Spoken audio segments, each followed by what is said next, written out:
What, in your opinion, differentiates the path of a seeker today from the path of seekers when you were just starting out? I think the main difference is the wider availability of non-dual teaching, although it was always available and we managed to miss it. But also the whole notion of mysticism and mystical process is, I think, more culturally known and available now. Because when we started, these were very exotic things that had to do with Eastern religion, and a lot of the terminology that was involved is now, I think, much more assimilated in the culture. That's right. When we started, there were a few gurus around. Yeah, meditation was something the Maharishi was doing with the Beatles, remember? That's right, exactly. And there were, I remember seeing some references to Here.Now Khan back in those days in a bookstore somewhere. Yeah, and today people meditate on their lunch hour, and much Buddhism, lots of Buddhism is infiltrated the society. Yes, and now we hear a lot about mindfulness. So I'd say one of the things that might distinguish a present seeker is that they have some contact with these things, if not some experience with these things, and want more. The notion of meditation and the relevance of inner states is just not so foreign. Yes, I think that's true. Similarly, that's in many ways a two-edged sword, because the fact it is now so much common part of common parlance, and it's such a common embedded cultural kind of understanding that it's gotten much more shallow. Well, or it's just drawn in a wider variety of people with different levels of understanding, interest, need. New Age came along during that time, and before then, it kind of existed in the New Thought movement. Yes, there's New Thought and Paul Brunson. But that's an older one. New Thought was around, but nobody knew about the New Thought. But yeah, I mean, the dawning of the age of Aquarius, the appearance of that play, Hair, put astrology in everybody's head. So there's been a big cultural change. The landscape is really very different now. Would you say back then were there more active seekers than they are right now? I would say there were less. Even the notion of seeking something spiritual outside of church or synagogue. Yes, that's true, but I'd say that the seekers in our day were in many ways more serious. Well, they had to work harder. Well, yes, because in order to be a seeker, you had to know some things and go out of your way to learn them. And so much of that is just part of the cultural baggage now. Well, yeah. But I mean, that's what happens when anything has a larger number of people. That's really what did it to esoteric religion. Too many people. Right. Too many people with too many questions on too many levels. It's interesting to think about Sheikh Isa's proposition that Christianity was really a esoteric mysticism that got popularized and had a lot of Roman law attached to it. Right. Roman legalism and Greek references that entered, because it was originally a Jewish mysticism, if we can believe what the Bible says. Well, yes, it would seem that it's really very esoteric once you know that it's very esoteric. Right.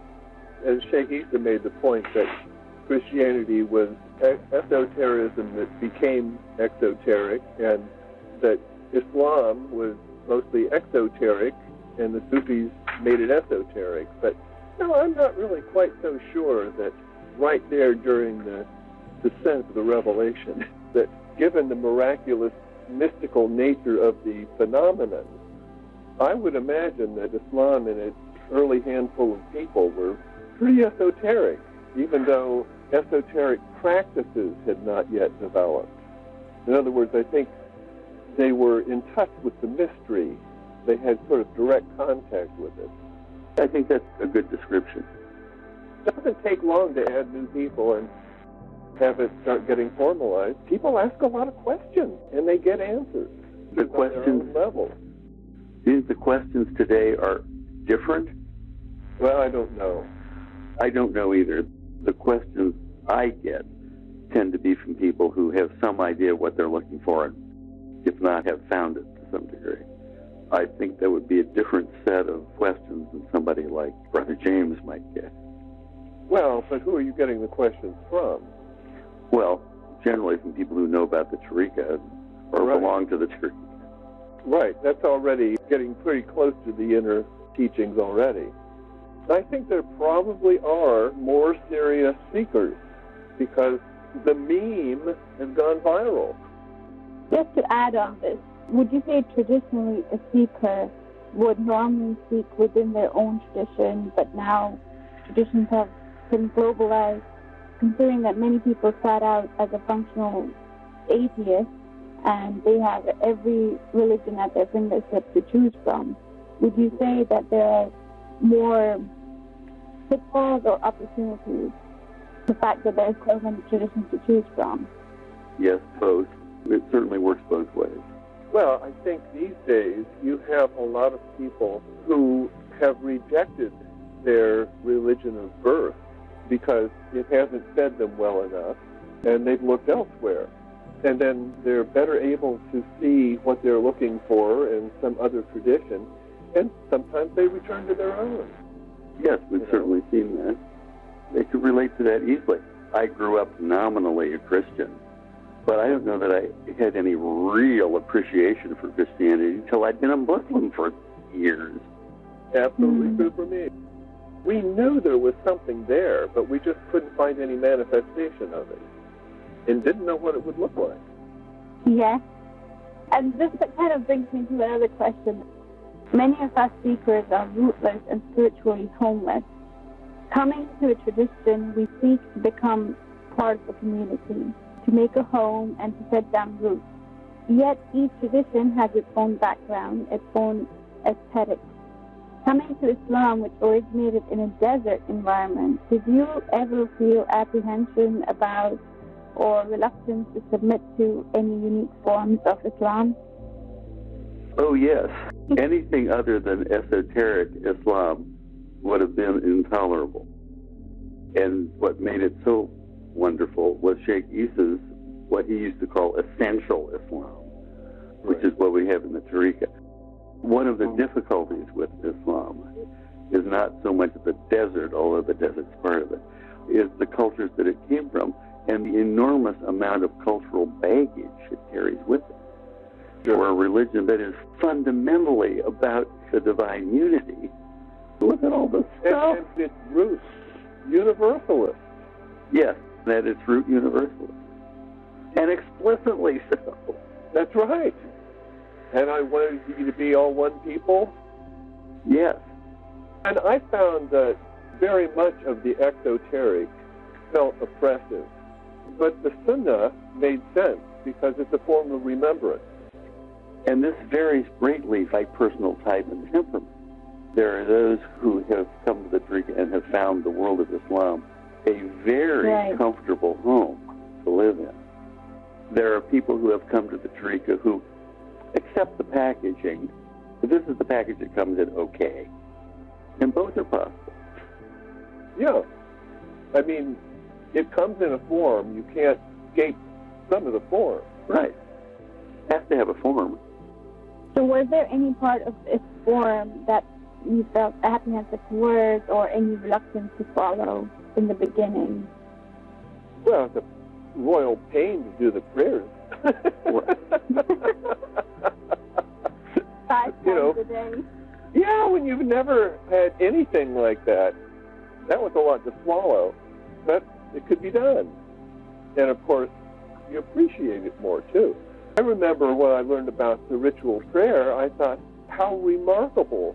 You can directly express the spiritual attitude. The prostration is just the idea that people actually take on those postures to indicate. Right, here's something I can get all of myself into. Right. Now, the only thing that I think bothered me right away was the separation of male and female, the male dominant. But of course, that's cultural in its origin. Right. I always felt funny when the women were sitting in a line against the wall and men were in this tight little circle doing everything. Right, and the further we got to the east, the more pronounced that became and the more repugnant it was. I'm thinking of the conditions that the women have had to put up with in the mosques in Cairo. Oh, I see and what in you Istanbul. mean. Yes. Right. That's what you meant by further east. Yeah, the more we actually had direct contact with the culture, then it was harder to see the religion in its purity. Yes, and there are a lot of those natural or cultural or historical parts that just don't translate well across cultures, and I think to some degree across time. Well, cultures change across time. Right. The rootless and spiritually homeless, I never felt like I belonged to any community all of my life. With the Tariqa, I felt like I could be a member of that community, but certain things made it still difficult. And one of my disappointments was that it didn't fulfill, I mean, I'm not that sociable a person, first part, but I never quite felt comfortable and safe in the community because there was always a chance you would do something wrong. Something against the group norm? Well, yeah, or even just in a period of forgetfulness, behave in a way that was not considered proper adab, and you know what I mean. Yes, well, yes. It felt warm and welcoming, but not forgiving. Well, that may have been the particular spin on things in Bloomington. That's what we know. Which had its own problems, certainly. This brings me on to a slightly different question this time, which is around music. You mentioned music as being of vital importance. What about poetry? Do you think the speaker of today can benefit from metaphysics or poetry? What is your experience, and which poets have deeply affected you, both within or outside of our tradition? Well, poetry's been a big part of it for me all along, because I remember some of my earliest memories being connected with language and poetry. And I remember in high school and college reading poets who we now, I mean, even though they were essentially modern poets, we can now look back on and say, yes, they really knew. I'm thinking of Whitman, for example, and a title of his work, which I didn't understand then but do now, and the title is Song of Myself. And what a bigger and grander meaning that has to me now than it did when I first read it. I guess I was in high school.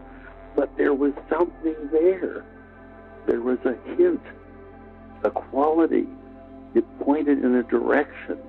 And the same for other people you might bring to mind immediately, like Emily Dickinson, for example. And I mention Emily Dickinson just because I happen to have recently looked one up and put it in my poetry file. And if I can find it here, I'll read it to you. Here it is. This is Emily Dickinson. The only news I know is bulletins all day from immortality. The only shows I see, tomorrow and today, perhaps eternity. The only one I meet is God. The only street existence thus travels. If other news there be or admirable show, I'll tell it you. Very profound. Yeah, if you've only got about 12 lines. So, I mean, the world's full of this stuff. If you look for it, it doesn't need to be Hafiz to be spiritually effective. Right. There is plenty of poetry that will give you intuition, that you recognize what they're describing even though you've never seen it. It just touches something and it rings as deep and true. Right, and this is in many ways the best formulation of that which can't be expressed. Right, and it's no surprise that so much scripture of the world is really poetry. The Quran, for example, the Psalms, the songs of David. Well, and a lot of the Hindu material, and the Quran. Precisely. The Quran is, in many ways, just a book of poetry. I don't mean only poetry. Yeah, of course. So, yes, poetry has always been part of my journey. I don't know about others. I think Others may find themselves more affected poignantly by music, or for that matter by drama, or for that matter by film. Why exclude any art form and its ability to reach people? Right. Music was huge for me. Poetry was secondary. By secondary, I don't mean unimportant, but nowhere near as important to me as music. Right. I remember a story you have told, maybe you will again, about the day your teacher turned from today's piano lesson to theory, music theory. Yeah, I mean, funny, I don't remember that, and I sort of remember when theory instruction book entered my life, but I just don't remember at the time that... You've forgotten your own story. I guess that's not a surprise that I would forget some. But certainly part of your appreciation of music is its Pythagorean quality. Yes, absolutely. Oh, well, if you mean that kind of theory. Yeah, that's what I mean, that kind of theory. Mathematics. Yes, exactly. Right. And I did get some of that early on, in understanding octaves and other intervals. Yeah. I knew they had numbers attached to them, but it wasn't until... We were talking about the Pythagorean quality of music as one of those things that point to the divine. Well, yeah, interestingly enough, I could have come into contact when I learned about logarithms, but I didn't. But it was the Gurdjieff system with the the octave. An octave. And the different intervals having different qualities. And then later I found other things. Godwin. Who was it who pointed us to Daniel's theory of scales? How did that happen? Danielou?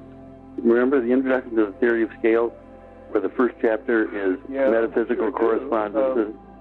It may have been a footnote in something else we read that made us want it, but it was out of print. But eventually we found it.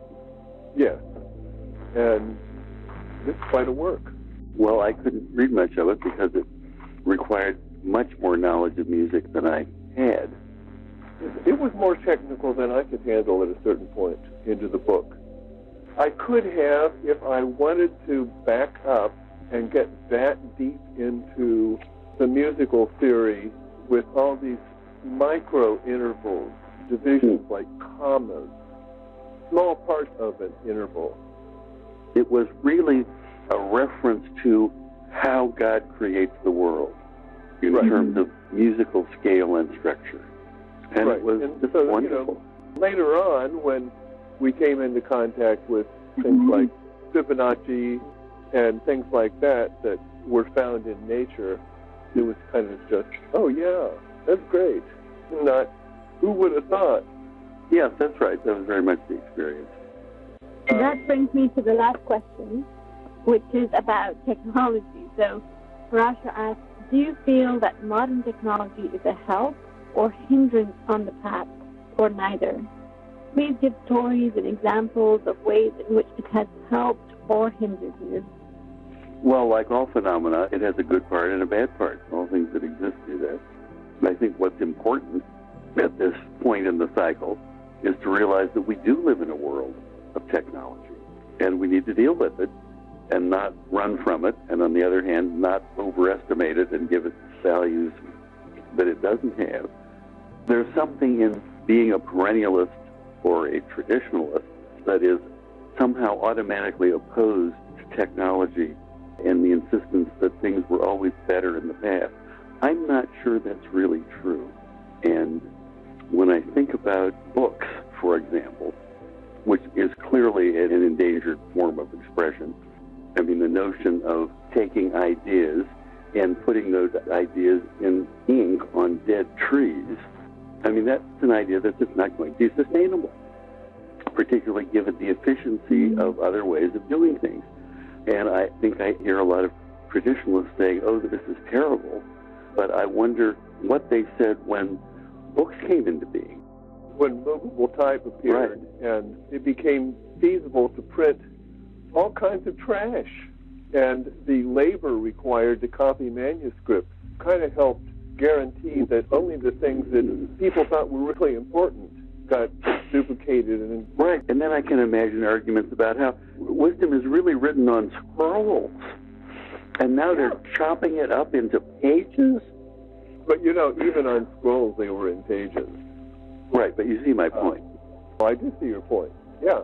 And go back very far, and you find non-literate societies with a large and rich scriptural heritage that is transmitted, or mythological, scriptural or mythological. Another thing about the two sides of technology, and I really value metaphysics for the insight, the proper direction to go is inward. And the modern world, with technology in particular, is an externalization of intelligence, an externalization of consciousness once we get to machines and now computers. But we're exteriorized and living in the shallowest part of the intellect. It's logic, it's materiality. Well, yes, you could say, yeah. Just like putting speech to parchment, making it material, and writing down rather than sharing music, we've got, and not to mention the shift from quality to quantity. I mean, we're drowning in data, choking to death on it, but there's nothing much to it except quantity. So it's understandable that people like us in the Tariqa we found would be at least highly suspicious of modernity. And it is part of a continued fall of man, as it were. But that's not the only story, because there is a lot more shared. And what was hard to find is easier to find. Yes. I mean, if you want to know about spirituality, you can find really good stuff on the internet these days. So in that sense, it's a real help. The individual who has a particular question may be able to find it on the internet, even if his guru can't answer it. Because he'd say you can find it from another guru in a formulation that you can absorb. So another thing about technology is how it draws you outward. Oh, good point. Because we live in a world, we used to live in a world of nature, a world of forms, and that's kind of natural. But our external lives only required a certain amount of attention. They might get even more, depending on how much you wanted to appreciate the beauty of nature and things like that. But it's a normal environment with the ecological interdependence of other creatures and things like that. And modern technology devours time.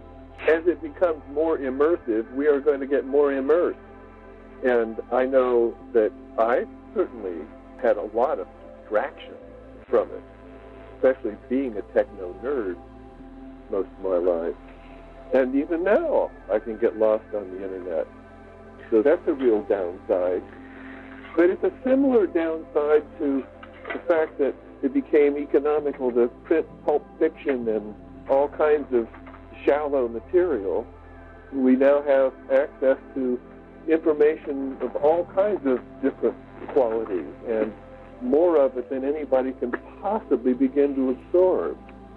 So it draws you outward. Yes. But to venture out, you may find something of value. Right, and there's enough out there that if you're interested, you can find things that encourage you and support you. And can actually lead you inward. Yes, but I guess I feel like I want to say here that's true, but I also think to no small degree, real spiritual guidance is individual and personal. Yes, it is. And that was one of the problems in the Buddhist Tariqa. Yes, in the sense that there wasn't any personal guidance. Yeah, there was one answer for everybody. Oh, yes. And only one formulation. And you didn't have to think about anything because Sheikh Isa already had, and he did it this way. That's right. And when you have it sort of like laid out before you in a certain form, you don't go through the necessary process of questioning and learning how much you can or can't trust your own mind. And in fact, you really don't have the opportunity. When you have answers already for you, you don't actually learn the discernment that is supposed to be fundamental to our tarika. That's right. What you learn are answers, not the process of knowing. Yes. And I guess for a lot of people, that's what they want. They want to be right. Oh, sure. It's very comfortable to have an answer for everything. Just kind of a dull, gray place to live. Well, it may not be a very spiritually helpful place to live because you're substituting answers for the process of knowing. And the joy of discovery. Yes, exactly, which is progressive and builds on itself. Having answers is, I think, how education kills the sense of wonder. Often that's true, yes. And some of that's inevitable because when we're young and we need answers, we don't have the ability to understand, to think through and figure things out. We need answers for practical reasons. And that's just part of that. That's where the journey begins. We start out with a kind of oneness as infants where we don't initially know the difference between ourselves and our environment. And we move outward and continue this process of separation between me and not me that ends up with a lot of isolated packages of lonely people, disconnected. And then with maturity, there's the possibility to complete the cycle and start discerning anew and integrating more inwardly. Part of the spiritual realization is also learning the difference between me and not me. But the first part of the cycle, we end up drawing the line at our skin, at that interface between our bodies and the rest of the world. But to complete the thing, we have to go the other direction and start working our way in from the outward parts of ourselves with the same kind of discrimination between me and not me in the process of discovering who we really are. Anyway, it's an interesting cycle. It's like an expansion and a contraction. Good way to describe it. It's a single breath of a lifetime.